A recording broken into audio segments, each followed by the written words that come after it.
एक बार एक बूढ़ी माँ को उसके बेटे ने एक वृद्ध आश्रम में ले जाकर छोड़ा।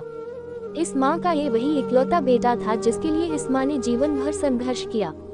इस बेटे के लिए वो सब कुछ किया जो एक माँ को करना चाहिए या माँ कर सकती है, और आज भी अपने बेटे को किसी भी तरह की परेशानी ना हो इसलिए आश्रम में रहने के लिए भी तैयार हो गई।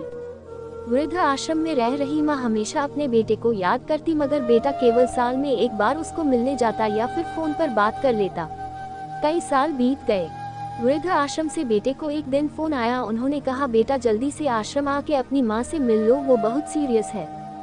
बेटा जब अपनी बीमार माँ के पास पहुंचा तब वह अपनी आखिरी सांसें गिन रही थी। बेटे ने अपनी माँ से उसकी आखिरी इच्छा पूछते हुए कहा, माँ मैं तुम्हारे लिए क्या कर सकता हूँ बताओ। माँ ने कहा, बेटा इस आश्रम में गर्मी और मच्छर बहुत ज्यादा है, यहाँ पर कुछ पंखे लगवा देना।